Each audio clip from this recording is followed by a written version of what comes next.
check. You knew that was coming. It's heat check time.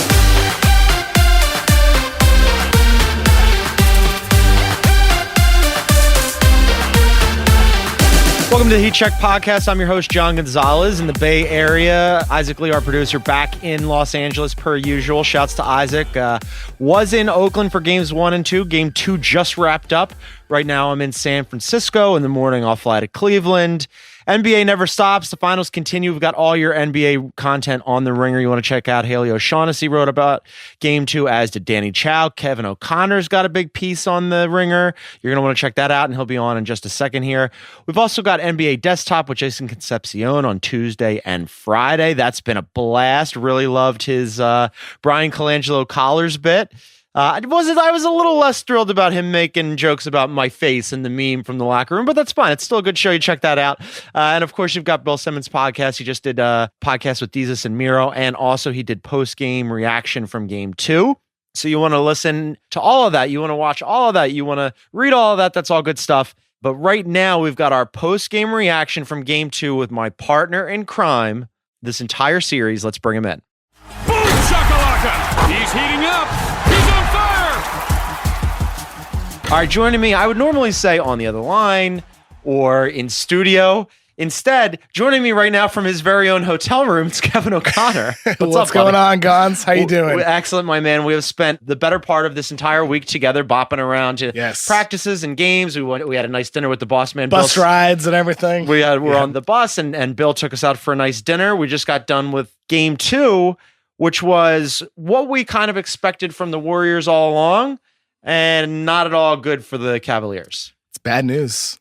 Bad news for Cleveland. I think, look, they came into this series, Gons, with a pretty solid, well-executed game plan. However, there's only so much that you can do against Stephen Curry when he is pulling up from 35 feet, flinging shots up into the air. You need to take the ball out of his hands somehow. And they haven't done that. They haven't trapped. They haven't blitzed. They're just switching and letting Curry do his thing. So the Warriors won Game 2 by 19 points to go up 2-0 in the series. And as Kevin just mentioned, the big thing was Steph Curry. I mean, Steph Curry was good to start, and then he just absolutely caught fire. He had 33 points, 8 assists, 7 rebounds. But he made 9 3-pointers, which was an NBA Finals record, Kevin. And also, Kevin, the same number of 3-pointers as the Cavaliers made as a team. Oh, my God. It's gross. That is really bad. And that's the thing. Everybody was talking before this game. Maybe Cleveland shoots the ball better in Game 2 because they didn't shoot it at all well in Game 1. But here's the thing. Are you really going to bank on George Hill, J.R. Smith, Jeff Green?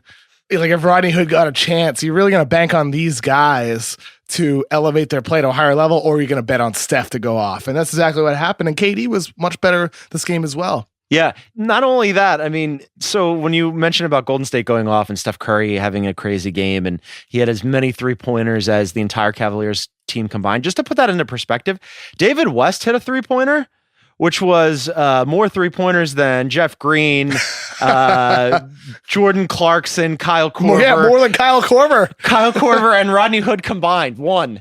So not a good night for the Cavaliers, and I think it's got to be a point of major frustration. Like, we spent a lot of time talking about the Cavaliers because with the Warriors, it's like it's much more likely that they're going to be good on any given night, right? So we're looking for a storyline that will say to us, oh, maybe the Cavs can climb into this series, right? And in Game 1, it looked like that. They were like, if not for J.R. Smith, if not for a charge and a block call that gets reversed, if not for them losing their cool and their composure and just falling apart in overtime. And some of the officiating as well. Some of the officiating, absolutely. But they could have stolen a game. So we focus on Cleveland because we're hoping that they get into it. But like you mentioned, I mean, you look at this team and beyond LeBron James, nobody did anything. Well, Kevin Love was fine. Not defensively, but offensively. Yeah, you're right. I think it's a false hope, though. It really is. I mean, talking to people before the game, it's like, hey, is it going to come back to Oakland? It's like, probably not. Probably not. You don't think that LeBron can steal a game at home? I mean, he's LeBron James, so of course he could. Right. But look, with LeBron, 29 points tonight, 13 assists, 9 rebounds, 2 steals. Killer game. I mean, it's a good game, a great game. It's fantastic. That's that's unbelievable for LeBron James, but it's not really. It's just not. It's actually not compared to what we know he can do. But you can't expect that every game from him. You just can't. So it was the 11th time that LeBron has had a 20-point, 10-assist NBA Finals game. That's more than Jordan and Curry combined. It was the 39th time he's had a 20-point NBA Finals game, which tied Kareem for the most since 1964. And yet, as Kevin mentioned, still not enough. And I think this is something that like you've mentioned previously that I find really, really interesting, where you look at LeBron and you go, that's a crazy game, right? But it's still not enough. And like earlier in the playoffs, you mentioned this on Heat Check where we were like, the Pelicans got through, right? And they're playing the Warriors. And I said, Anthony Davis had a good game. Anthony Davis had something like 22 and 12. And you said they need 45 and 20 from him. And that's kind of what the Cavs need from, like, they basically need game one LeBron in every game for them to have a chance. So before game one, I was texting with two executives. One of them said to me, he's like, LeBron's going to have to shoot 80% for them to win this game. And another one said he's going to have to score 50. He scored 50. He got the 50, but he didn't shoot 80%. Yeah. Right? Like that's where the line needs to be. So, in our NBA Slack earlier tonight, I mentioned, I was like, is LeBron being too passive tonight? And it sounds crazy. It sounds so dumb to say that when he's having such a fantastic night. Yeah. But it's like, maybe he is, because you do need that 45 to 50 points from him, because there's just no other way for this team. I just don't. It is unreasonable to expect LeBron James to do that on a nightly basis because it's not realistic. However, it's what they need to win the finals. And if we're talking about what Cleveland needs to do to win the finals, they need LeBron James to go off every single game. Yeah, and it's not even just to win the finals; it's to make the finals competitive, right? Because to win the finals, right? That's what it took, right? And even then, they couldn't overcome their own stupidity and their own mistakes and their own J.R. Smithness, and the fact they still didn't get enough shooting from everywhere else on the roster either. Right, exactly right. I mean, like that roster is exactly as bad as we've been talking about all season long, and yet since October, and yet. Even after the change, when for a moment we thought it was better. Right, pre-trade, post-trade, going into the finals against the Pacers, against the Celtics. Yep. But the thing is, and I just wrote about that this week with the other Cavaliers. I did two parts on the other Cavaliers. One being they know how bad they've been, and they hear everything that we say about them, and yet.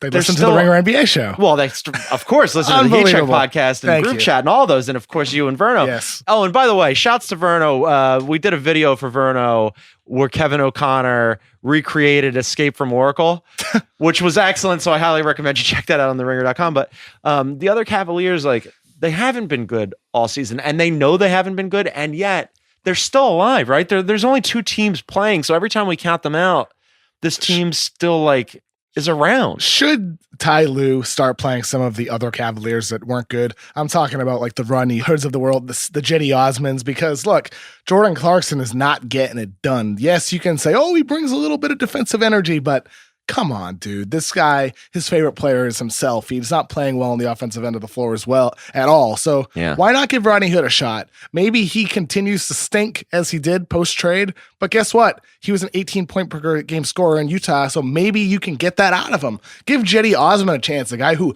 hustles on defense, who can pass the ball unselfishly, and who can maybe try to hit some spot-up threes for you better than Jordan Clarkson at whatever sub-30% rate that he's hitting at. I think Ty Lue in Game 3 needs to shake it up and give some of these other Cleveland guys a chance over the Jordan Clarksons of the world. Osman and Hood had a combined 4 minutes each, combined 8 minutes. I did the math. I'm very good at it. Jordan Clarkson also had a total of 8 minutes. So it's not like he was out there a ton. I think that at some point, Ty Lue looked at it and went, oh, yeah, Jordan Clarkson's not helping us, definitely hurting us. But I think to get back to the LeBron point, because all roads lead back to LeBron for the Cavs, but you mentioned to me during the game, and this was 100% true, and I think it all ties back to the other Cavaliers, right? He's zipping these passes around. He's playing. He played 44 minutes tonight. You see that when he had a Jeff Green when he was underneath the rim? And what happened? It was 90 miles per hour. Yeah. I want to see the speedometer on that. It was ball. crazy. That was unbelievable. He's unbelievable, and he's doing all these things,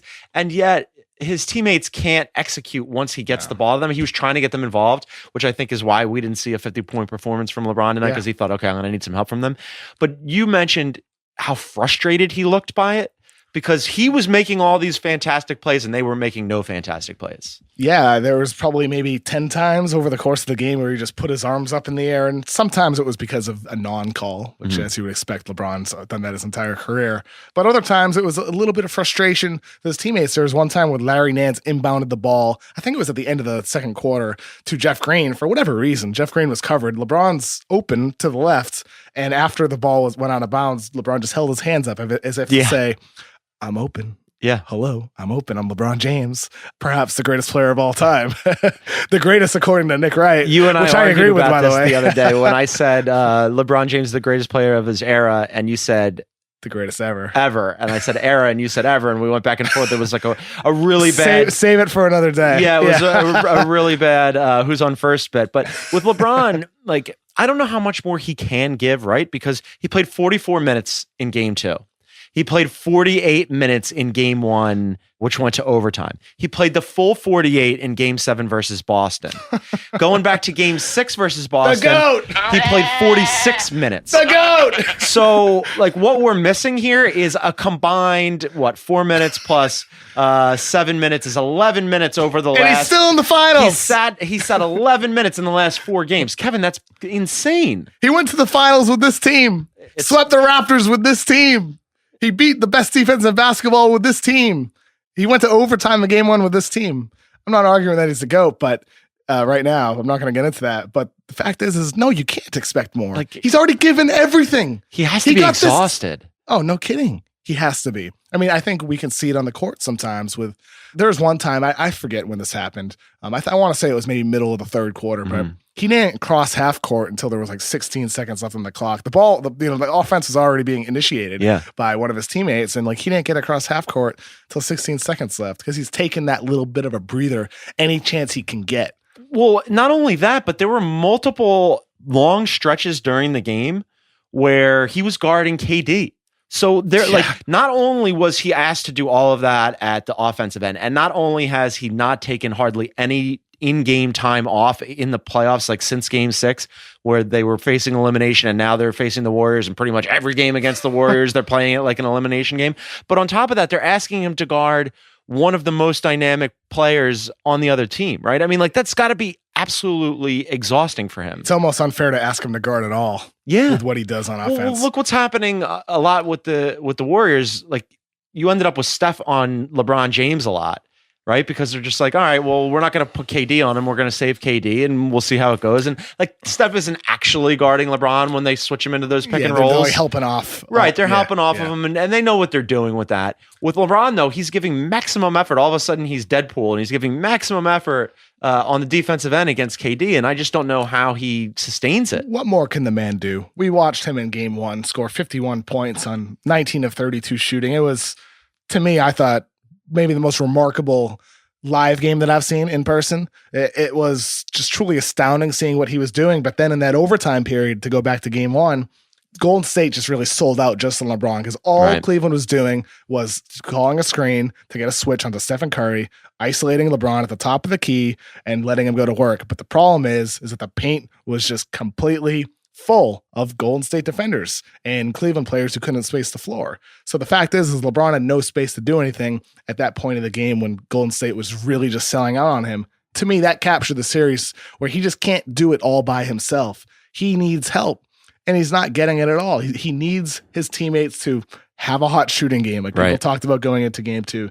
He needs the defensive scheme to, I think, change. I don't think they can continue just switching pick and rolls on Curry. I think they need to start blitzing and trapping and trying to get the ball out of that guy's hands, because Golden State is at their best when Stephen Curry initiates the offense, not KD. We've seen that over the course of the season when Steph's been out at times. They're at their best with Steph, so they need to try to get the ball out of his hands, because guess what? Yeah. Maybe it doesn't work, because it's probably not, but you got to try, because what you're doing now, it's not working. Period. End of story. So try something new. I think you're absolutely right. I mean, like, offensively, I want to get into the defensive part for the Cavs in a second here. But offensively, Kevin Love was fine offensively. He made 3 threes. He had 22 points, 10 rebounds, 7 of 18 from the floor. Beyond that, nothing. You've got nothing. You had, and he was just Tristan fine. Thompson. He said he was just fine. He's fine. He's so fine. How are you doing today? I'm doing fine. Yeah. That's what Kevin Love was. Yeah. And then you had George Hill, who was a minus 11. He had 15 points. He shot just 5 for 12 from the floor. I don't think you're getting nearly enough out of him.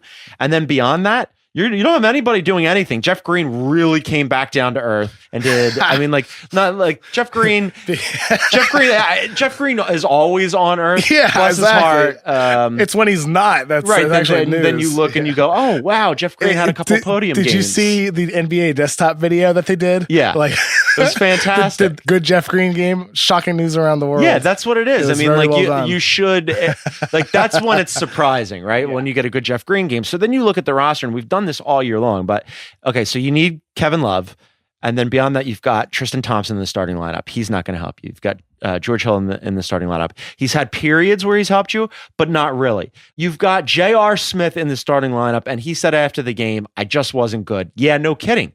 Like, first you killed him at the end of game 1 by forgetting what the situation was, and then you killed him in game 2 with 5 points. And by the way, shouts to the Warriors fans who chanted MVP. Oh, MVP. It was a classic troll job by the Bay, and it was really good. And Ty Lue was asked about that and said, do you think that the crowd got to J.R. Smith? And Ty Lue said, not much gets to J.R. Smith. And I think that's probably right. Like, I don't think J.R. Smith cared about that, but he just didn't play well, and they need him to get super, super hot. And he hasn't been. I mean, I think that's what JR has almost always been as a player, just on and off player. And right now, really not just right now, but this entire season, in a way, he just has been off. He's 32 years old. He's not what he once was. Someone posted some clips of him on Twitter the other day, like back in the Nuggets days and the Knicks days when he was like one of the best dunkers in the league. That's not J.R. Smith anymore. He's not that guy who's going to go off. This season, he was an 8-point per game scorer who occasionally shows up and does a little bit more than that, but he's not the same guy anymore. Not the same guy anymore. And then on the bench, as you mentioned, they have nothing. So then that's killing them offensively. This is supposed to be like, two great offenses going at each other, and it's one great offense and then LeBron James. And then defensively, and you mentioned this, and this is still really a great offense when you're just LeBron. It really is. But then defensively, in the same way that the Cavs are trying to get the matchups that they want by putting LeBron James in favorable pick and rolls, and they end up with Steph Curry on him a lot, that's fine. But the inverse is true. And you mentioned it. When the Warriors are putting Kevin Love in the pick and roll, and all of a sudden Kevin Love is guarding Steph Curry, that is a recipe for absolute fucking disaster, which it was in the second half. That's how a lot of those 3 balls that went down, one of which you and I were standing on the court. We did a little video for the Ringer, and we were standing right by it.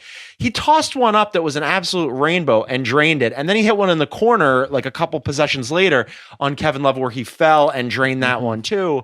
Kevin Love has no business being out there, and they've got to figure out a way to avoid that. And I feel like Kevin Love, within the role that he's being asked to play, he's doing fine. Kevin Love's doing what he's being told to do. But the fact is, I don't think you can continue telling him to switch those screens. I think being out in the perimeter trying to guard Steph Curry, that's not his bag. Yeah, and not only that, but it also takes him away from the rim too, right? Yep. Where he's at his best when he's rebounding the ball. When he's, I think when Kevin Love is dropping as a defender, that's when he's at his best. You can't do that against Golden State. That's why I think you need to trap. Look at what Cleveland did in the first round against Victor Oladipo and the Indiana Pacers. They very aggressively came out, blitzed, trapped, took the ball out of Oladipo's hands and put it in Miles Turner's hands, Domantas Sabonis' hands, and made those guys have to make plays off the dribble or have to make him into a scorer. Well, guess what? You can try to do that against Golden State too, because aside from the 3 greatest shooters ever, Kevin Durant, Steph Curry, and Klay Thompson, there's not a lot on that team that you're especially afraid of when they're spotting up behind the arc, whether it's Draymond Green or Nick Young. You're really scared of Swaggy P. Sean Livingston doesn't shoot threes. JaVale McGee doesn't shoot threes. Kevon Looney doesn't shoot threes. I don't care that David West hit a 3 tonight. He's not a 3-point shooter. They don't have any threatening shooters on their team. So that is a recipe for being able to help off those guys and aggressively taking the ball out of Stephen Curry's hands and force somebody else to make a play on that team. Because when Steph does it, what you're doing now, not working. Do something else. Yeah, it's really not working for Cleveland Cavaliers. We spend a lot of time talking about Cleveland. We haven't really spent much time on this podcast yet talking about the team that's been the best team in the NBA for a long time now. It is up 2-0 in the finals as we expected, the Golden State Warriors. So we're going to take a break for a word from our sponsors. We'll come back and talk Golden State. Today's Ringer NBA show Heat Check is brought to you by Simply Safe. Here's why we here at The Ringer are big fans of Simply Safe Home Security. Simply Safe is ready for anything that gets thrown at it. If a storm takes out your power, Simply Safe is ready. If an intruder cuts your phone line, Simply Safe is ready. Say they destroy your keypad or siren, Simply Safe will still get you the help you need. And hey, maybe it's overkill.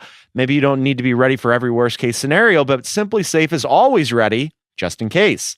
That's what makes it great. Now Simply Safe could cost an arm and a leg. It should, but it doesn't. And that's just because they're good people. They charge you what's fair, what's right, and that's $14.99 a month. There's no contracts, no hidden fees. I'd recommend Simply Safe to everyone I know. You've got to go check it out. Go today to simplysafe.com/NBA. That's simplysafe.com/NBA. Heat Check is also brought to you by Michelin. Whether your tires are new or worn, you should have the confidence to get where you need to be. That's why Michelin designed the Michelin Premier tires with worn performance in mind. Michelin Premier tires are built to maintain wet braking performance throughout the life of the tire. Get there no matter the weather, thanks to the Michelin Premier tires' EverGrip technology, which helps maintain wet braking performance even as your tires wear. And now you can compare the Michelin Premier All-Star tires worn tire braking versus leading competitors at michelinman.com/long-lasting performance. And now back to Heat Check. All right, so we're back on Heat Check. We're in KOC's hotel room here, which, by the way, this is a much better setup. So I've been on the road, as listeners to the Heat Check podcast know, for much of the playoffs.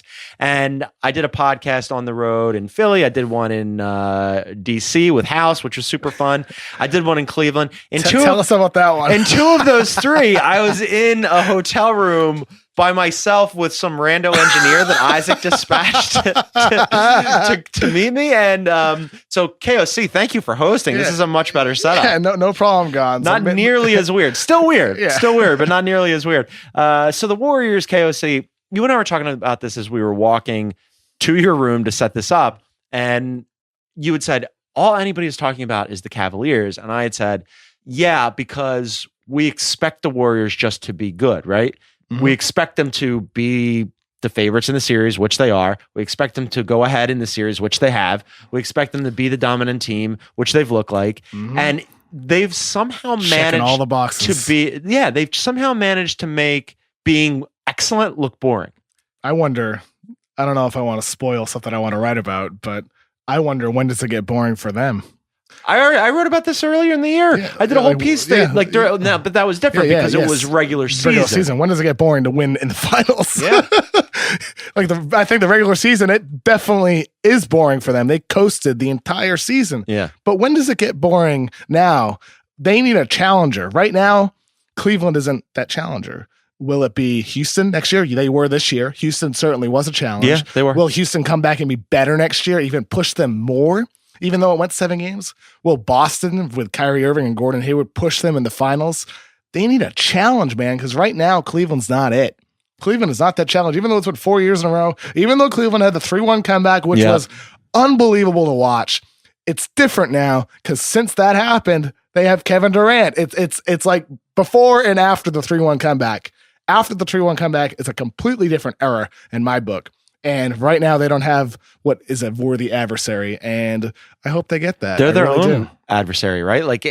And that's not as interesting to them. Not. It's I think why they've been so bored. Or to us, right? I think that's why they've been so bored during the regular season, and then they get into the playoffs and they go, okay, well at least it's the playoffs. Yes. And now I think they're at the point where they're just kind of playing against themselves. It's like if you're playing against yourself in a video game or something. They are. Like Sean Livingston was asked about this at the practice the other day. I forget who asked it, but the question was basically something like, did you ever expect that you would have a hard time getting hungry in the playoffs, like in the finals? Yeah. And Livingston was pretty honest, and he was like, I mean, you're hungry, like you want to win a championship, obviously, but yeah, it's a little surprising that the taste isn't what it was the first time. Right. Because they've done it so much already. It is different. It's different. And Kerr's mentioned this, right? He's talked about it openly. He's talked about like different ways that they've got to figure out to motivate themselves, right? And there were times in the playoffs where he called them out for not showing up because there are games they just will flat take off. Yep. Right. And then who knows? Maybe we're in store for one of those in the finals when it goes to Cleveland. And maybe that's how Cleveland ends up stealing one, a combination of them being sort of bored with themselves and LeBron just having a monster effort. Or maybe we already got it. Or And maybe just we don't already know got it. We just don't know it. Well, maybe we already got it and J.R. Smith didn't know it. Maybe that's actually what happened. But like look at what for this game. I mean, Kevin Durant had a fantastic game. As we mentioned, Steph Curry went off. And then you had Klay Thompson, who almost missed his first ever playoff game, didn't, and came back. And afterwards he said, I wish somebody had told me you don't really realize how much you need your ankles or how much you use them. Yeah. And Steph Curry went, you could have just asked me. Which, like, so that was a great buddy cop routine for them. That's true. But like, Klay, by the way, Klay was killer. One quick thing. Yeah. With Steph killing it, he was unbelievable tonight. It was unbelievable. 9 of 17, 33 points, but he's still only 11 of 26 from the floor. Right. Like, there's still even a higher level for him. Right. KD only 10 of 14, turning that into 25 shots. There's a higher level for him too. Like this team still has room to even be better than what we've seen. I felt that way in last year's finals too, in the 5-game win that they had over Cleveland. And I feel that way through 2 games. There's still another level for this team. It's weird too, because I'm looking at the box score right now. Draymond didn't do anything tonight. Right, I mean, he offensively.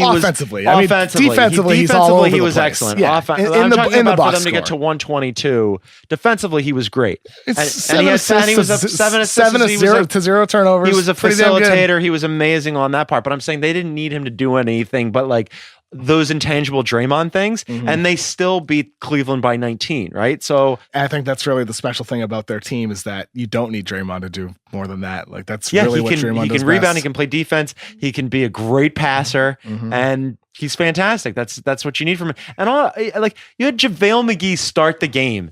He went 6 for 6. We had a JaVale McGee game in 18 minutes. I mean, it was crazy. They're just clowning. Sometimes I mean, it's just silly. I didn't expect to see David West play an 11-minute game either. But Steve Kerr can just throw anybody out there. He kind of can't.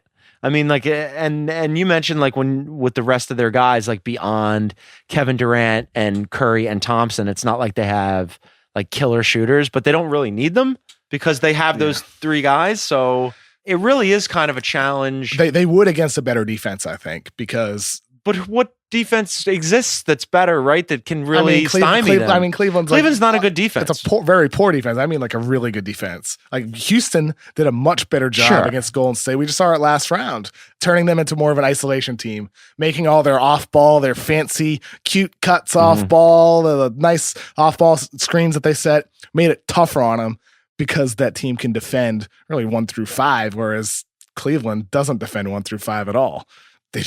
Nobody on this team really defends. I want to expose you just a little bit here because we were watching that game and we were talking about, like how good the Warriors looked and how good Steph looked. And you noted that the Cavs defense was terrible. And in your KOC way said the Cavs defense is ass. And I was like, it is. It hasn't been good. It hasn't been good all year. It hasn't been good in 2 years. When was the last time you looked at, remember going into last year's playoffs, the narrative was, oh man, like can a team with a defense this bad challenge for a championship? And that narrative has continued since. And I think the answer is no, unless you have LeBron James. Right. Right. Like you have LeBron James, he's the trump card to any of those historical arguments. But against Golden State is ultimately, you do need to have a great defense. Obviously, I think Houston showed the template last round. They gave it to him. Houston really did make it tough on Golden State. That certainly, to me, does feel like it was the real finals.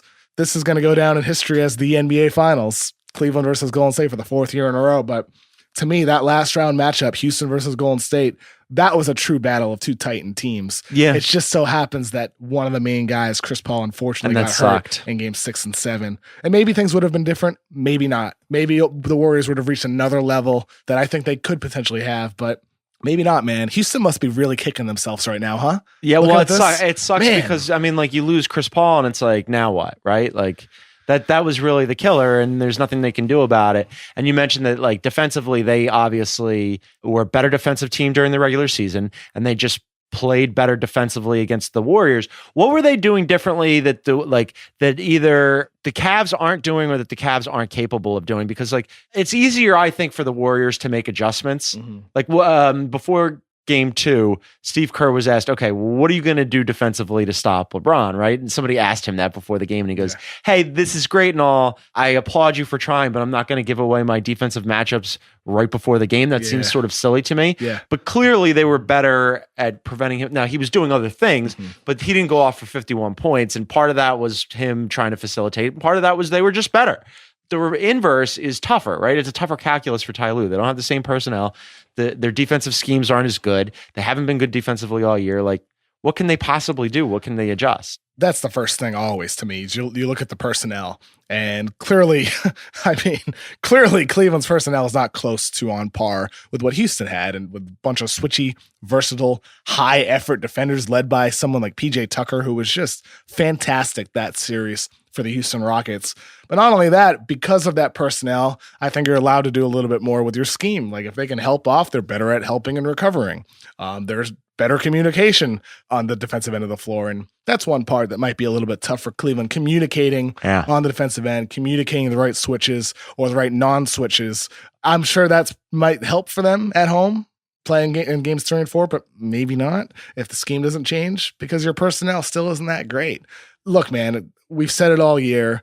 It's really nothing new now. Cleveland's personnel is just not good around LeBron James. They gave up a first-round pick for Jordan Clarkson and Larry Nance. Like, I didn't fault them for, okay, you had to shake it up, right? It clearly wasn't working chemistry-wise. The team was in trouble. LeBron just gave an interview to Rachel Nichols where he flat out said, like, if you had asked me before the trade deadline if I thought that we were definitely going to the finals, I definitely wasn't thinking that. The interview was fantastic. I highly recommend it. Rachel Nichols is excellent. You know what else he said?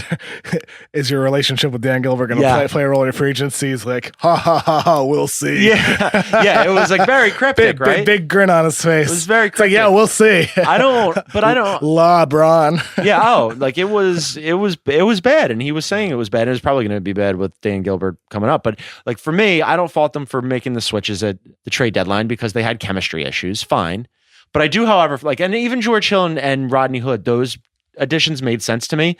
You needed a point guard of some sort because you've had point guard problems all year. George Hill's a good defender in theory, or has been in the past, and he could help you a little bit. Rodney Hood theoretically to me made sense because I was like, oh, they need offense. He's a good scorer. This is going to be perfect for them. Hasn't been the case. The thing I didn't understand, even though you had to jettison Isaiah Thomas and Jay Crowder, the thing I didn't understand was giving up a first-round pick for Jordan Clarkson and Larry Nance. That's a killer. You know, the funny thing is when that deal happened, I almost overlooked that first round pick in a way. And I feel silly now looking back because it seems so ridiculous to give up the first. It's ridiculous. But looking back in the moment, it's like, oh, Larry Nance is pretty good. He's a young player. I thought Larry Nance would be good with LeBron. And maybe moving forward, he will be a good player. Larry Nance is still, young. He's only 25 years old, which is not super young, but young enough. Jordan Clarkson, doesn't look good. I was hoping, and I'm sure the Cleveland front office felt the same way, is maybe you take these young 25-year-old players and stick them in a winning situation. Maybe their play elevates. And guess what? Maybe that happens if LeBron James returns next season to Cleveland, maybe having a full summer, full training camp, a full season together. Maybe Larry Nance Jr. and Jordan Clarkson do look better. Just because it looks like crap right now doesn't mean it will later, but it certainly doesn't look good, just to be fair. Yeah, it doesn't. We'll see if it looks any better coming up in games 3 and 4 as this series shifts to Cleveland. We're going to take one more break from our sponsors, and then we'll preview what we think is going to happen next. Today's Heat Check is brought to you by ZipRecruiter. Hiring is challenging, but there's one place you can go where hiring is simple, fast, and smart, a place where growing businesses connect to qualified candidates. That place is ZipRecruiter.com/RingerNBA. ZipRecruiter sends your job to over 100 of the web's leading job boards, but they don't stop there. With their powerful matching technology, ZipRecruiter scans thousands of resumes to find people with the right experience and invite them to apply to your job. As applications come in, ZipRecruiter analyzes each one and spotlights the top candidates so you never miss a great match. ZipRecruiter is so effective that 80% of employers who post on ZipRecruiter get a quality candidate through the site within the first day. With the results like that, it's no wonder that ZipRecruiter is the highest rated hiring site in America. And right now, our listeners at HeatCheck can try ZipRecruiter for free at this exclusive web address, ZipRecruiter.com/RingerNBA. That's ZipRecruiter.com/RingerNBA. ZipRecruiter.com/RingerNBA. ZipRecruiter, the smartest way to hire. And now, back to Heat Check.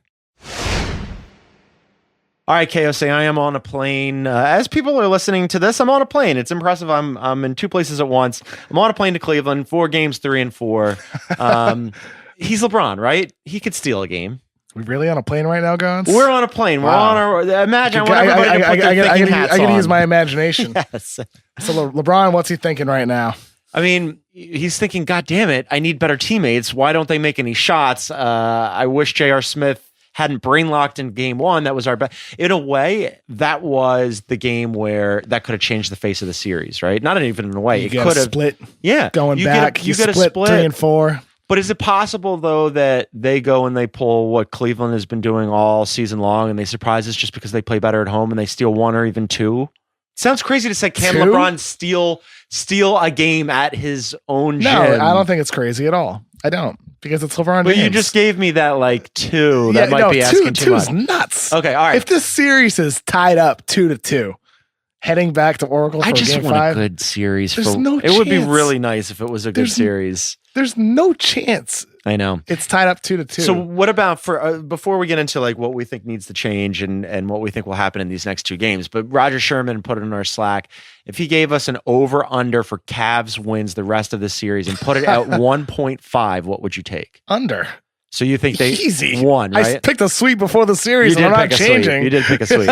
Yeah, we did that together. 1.5. I gave them 1 game. Set the line at half, Roger. Come on. I gave them 1 game. So I guess I'm just hopeful because entertainment-wise, I wanted a series. And what we've gotten instead, there have been some fun ancillary storylines. It's been fun that LeBron James wore crazy outfits and, so did Jordan Clarkson. And they're barking at each other and they clearly don't like each other. And there are all these like surface storylines that have nothing to do with basketball and nothing to do with the series.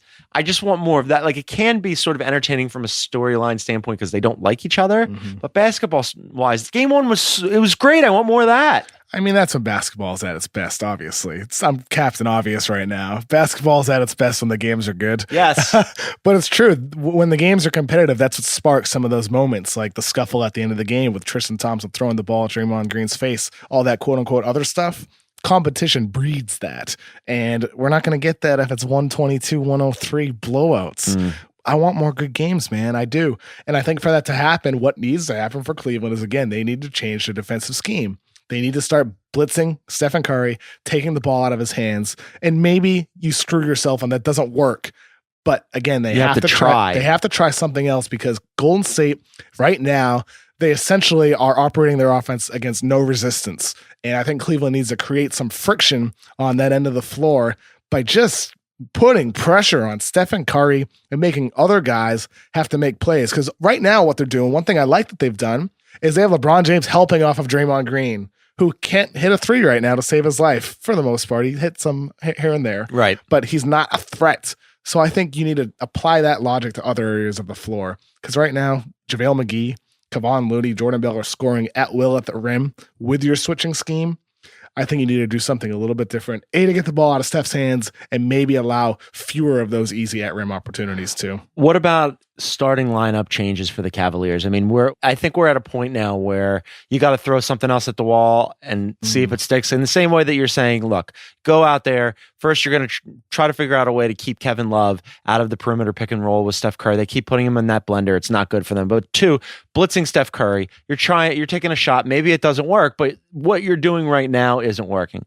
But then I look at the starting lineup and I go, okay, for me, the obvious change would be Kyle Korver for J.R. Smith. Bring in J.R. off the bench. J.R. hasn't been good. He's hurt you mentally. He's hurt you in terms of his shooting in game 2. Why not take a shot with Korver? What do you have to lose? I mean, it's not like Korver he only played 17 minutes in game 2. He didn't look great. And only 16 minutes in game 1. Yeah. Whereas J.R. Smith, 39 minutes in game 1, 31 minutes in game 2. Why do you think that is? Why do you think that they're going so heavy with J.R. and not giving any minutes to Kyle? This is just a theory. But my guess would be maybe it's a age factor with Kyle Korver. Maybe they find that he's at his optimal level when he's playing in that 18 to 24 minutes per game range. I say that, and yet he played 31 and a half minutes per game against the Toronto Raptors during their sweep, and he was really fantastic that entire series. Right now, Golden State is really just smothering Kyle Korver. All those nice off-ball actions that they run to help spring him open, they're on top of all of them. So maybe part of it is that you're just not going to get him going. Maybe the counter argument to starting Kyle Korver is that it's not going to work because of the way Golden State is defending him. But I do think you do need to switch it up. Maybe it's Rodney Hood. I know. Maybe it's, I'm not trying to laugh. So wait, maybe it's Rodney Hood. They're so screwed. They're so fucked. Has anybody hurt their free agency stock more than Rodney Hood? Besides Nerlens Noel. Nerlens is number one. Yeah. Nerlens is number one. Rodney Hood really, truly, totally fell off. I don't even know if it's Nerlens' fault, though, because Nerlens just didn't play. All he did is eat hot dogs. There was a moment in the game, with 4 minutes left, where Rodney Hood and Chetty Osman and Jordan Clarkson checked in together, and there was a picture of it. And I was like, well, that's the end. Dream team. That's the end. There's no chance of these guys getting back into it with these guys checking into the game. And yet those are the guys they maybe have to give a chance to. Right. So the other day at Media Day, I think it was before game one, I had some time to talk to Rodney Hood. And a surprising development, not only does Ty Lue not want to play Rodney Hood, but the media doesn't really want to talk to Rodney Hood because he's been non-existent. But I was talking to him. He's a nice guy. He's right? a super really, nice really guy. Nice and I was guy. like, hey man, it's been kind of a crazy year for you. And he goes, yeah, as a team, it's great because we're in the finals. He goes, personally, in the playoffs, it's been kind of up and down. And I was like, kind of up and down? What were the ups? You had 12 points on a loss against the Celtics. What other up did I miss? It's been horrendous for him. What did he respond to that? No, I was just thinking this in my head. No. I didn't say it exactly. I comport myself. I was going to say, damn, that's pretty forward, guys. No. I comport myself with probably much made more, him feel horrible. With much more decorum in these actual. But I was just thinking to myself, sweet Lord, man, but he was nice about it, and I think obviously he wants to play, but. If you're saying to me right now, more Rodney Hood is the dart that you'd throw, I would say to you, what other darts do you have, Gons? I don't know. I came up with Korver. That was my dart. I don't know. What other darts are you going to throw out there? And that's what I mean. I think that's why they're in a lot of trouble. I'm as my friend Gary Washburn knows from the Boston Globe, I am the president of the Jetty Osmond fan club. You really are. I am the president of the Jetty Osmond fan club. It's you and Danny Chow at the Ringer. You're 1 and 1A. Danny got super excited there when Chetty checked in for 8 seconds. He's the president of the Dante Exum fan club. Okay, fair enough. I am the president of the Jetty Osmond fan club and have been for many, many years now. And Jetty's a guy. Look, we sound silly saying Jetty Osmond and Rodney Hood are going to help LeBron James win a game in the finals, but that's kind of where you are. Come down kind of where you are. I think maybe another thing, Johns, maybe could start Jeff Green. I know that again sounds I silly. was thinking about over that. Thompson, just to switch it up. Well, so I was going to ask you, would you go in addition to that was going to be my next one? Would you go small and take Thompson out and go with Green? The problem is when you go small, they're better at going small. Exactly. The Warriors are better at going small, playing into their hands. Yeah. But on the other hand, LeBron James is at his best when he has 4 shooters around him. So maybe you do just throw, gamble. Maybe it's 2 things, or maybe it's 100 things. Maybe it's going small. Right. Maybe it's minimizing Larry Nance's role, minimizing Tristan Thompson's role, and going small as much as you can. And it's also trying to get the ball out of Stephen Curry's hands against their smaller lineups when they have a guy like Draymond at the 5, who's obviously unbelievable, but then the other guys on the floor are like Sean Livingston, Nick Young. Yeah. Whoever else. Maybe they put Quinn Cook out there, right? Maybe it's Patrick McCaw, who's not a great shooter at all. Quinn Cook's actually probably the best shooter off their bench, maybe even ahead of Nick Young. But again, he's not again a guy that you're sweating about. You love Quinn Cook. You called that. No, I don't. I don't love Quinn Cook. You talked about Quinn Cook on the Heat Check podcast several times. That's your guy. You're the president of the Osmond fan club, the Quinn Cook fan club. I'm not a Quinn Cook fan. He's a solid 4th point guard. This is really where the finals have gone. How off about the rails. fact we're talking about the NBA finals? I know. And some of the names that are actually being discussed in a rotation are Quinn Cook, Patrick McCaw, Jetty Osmond, Rodney Hood is falling off a cliff. Like old David West, Kevon Looney. Some of the names in the back of the rotations for both these teams are stunning for NBA Finals. The teams. 2018 NBA Finals. It's fantastic. All right, before I let you go, before I get the hell out of your hotel room, your prediction. You're predicting that this is over, right? Like it's going to be over in Cleveland. That's it. It's a wrap. We're not coming back to the Bay. I mean, it'd be great. I love San Francisco. Really nice here. It's very beautiful. I'd say a sweep just like I did before the series. I'm going to give LeBron one game in Cleveland. We'll see how that goes. There's going to be plenty more NBA Ringer content coming up on theringer.com this week. You want to read all of our stories. I'll have a piece between games 2 and 3 on Wednesday. We'll have a whole bunch of other content, and we'll also have podcasts. KOC will be back tomorrow with Verno previewing Game 3. We'll have a group chat on Wednesday night after Game 3. That's a lot of fun. We'll have draft class on Friday, plus a Game 4 preview. And of course, the big boss man, Bill Simmons. You always want to listen to his podcast. He has great stuff. KOC, thank you so much. Isaac back in the studio. Thank you so much. And a special thank you to all the Heat Check listeners for sticking with us all season long and through the playoffs. It's been a lot of fun. All right, guys. Bye.